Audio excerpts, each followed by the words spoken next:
Je suis Franck-Antoine Perrette, je suis le responsable de recherche et développement de Maptech SAS. Et nous avons développé depuis 15 ans une nouvelle branche dans les énergies thermiques marines qui s'appelle l'hydromaréthermie. Et nous utilisons dans cette technologie l'effet d'accumulateur solaire thermique de la couche de surface de la mer pour en récupérer de l'énergie, la transférer à une centrale à terre dont nous avons développé l'ensemble des composants. Et aujourd'hui, la résultante, ça veut dire qu'au niveau de la production thermique, donc climatisation, chauffage et eau chaude sanitaire, nous arrivons à couvrir 100% des besoins. Et dans ces 100% de besoins, deux chiffres, 96% sont directement de l'énergie et directement de l'énergie gratuite extraite du milieu marin pour 4% de consommation sur le réseau électrique. Donc ces performances-là, elles sont très intéressantes, notamment pour les sites hôteliers, puisque nous avons commencé notre aventure dans le Valinco, qui est un golfe entre Ajaccio et Bonifacio, et où un village de vacances est équipé avec ça. Et nous avons deux problèmes. Nous sommes par exemple en zone non interconnectée, donc avec une restriction sur le courant, des contraintes énergétiques, et le développement de ces établissements leur oblige à trouver des solutions et avoir des solutions pour pouvoir être concurrentiels dans un milieu qui l'est extrêmement, qui est celui de l'industrie du tourisme.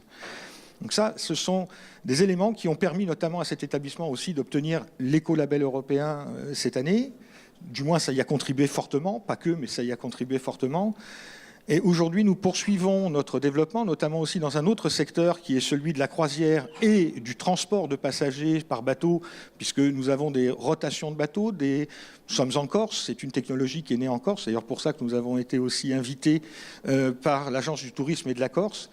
Et ça permet, par exemple, de prendre directement, de pouvoir alimenter directement les ferries qui arrivent ou les bateaux de croisière qui viennent à quai, directement, en les connectant à nos centrales de production d'eau glacée, notamment pour la climatisation en phase été, et leur faire limiter l'utilisation et la contrainte de l'utilisation de leurs groupes électrogènes, qui sont extrêmement polluants et qui peuvent effectivement occasionner une acceptabilité sociale difficile pour les résidents et même y compris pour les autres vacanciers qui sont à proximité.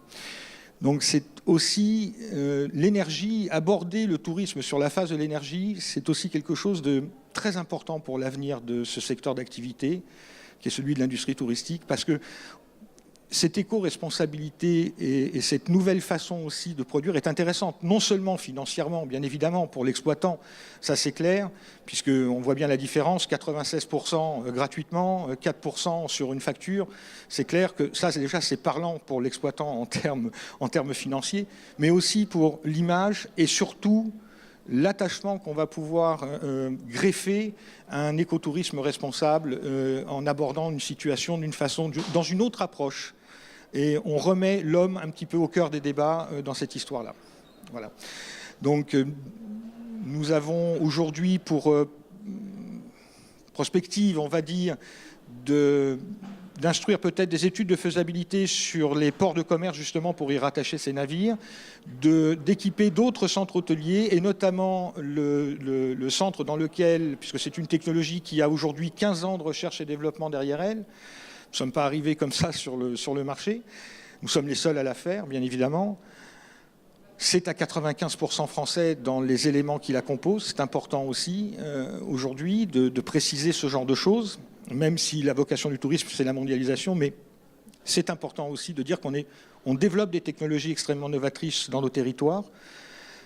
Et là, dans le site que nous avons équipé et qui l'expérimente, même plus que l'expérimente, puisque aujourd'hui, c'est 6 années d'exploitation directe de cette technologie, vient de nous gratifier en nous demandant de lui passer aujourd'hui l'intégralité de tout son village de vacances, donc plus d'une centaine de logements, 2 hôtels, des salles d'animation, etc. Enfin, tout ce qu'on peut trouver, des bureaux administratifs, des halls de réception, etc.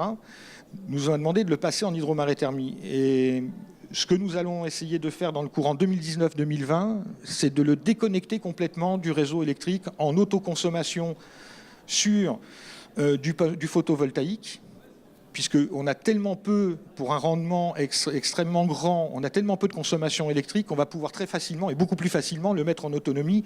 Et il est plus facile de stocker aujourd'hui de l'eau chaude ou de l'eau glacée que de stocker de l'électricité. C'est beaucoup plus simple et plus facile. Donc voilà quelle est notre ambition pour les mois à venir.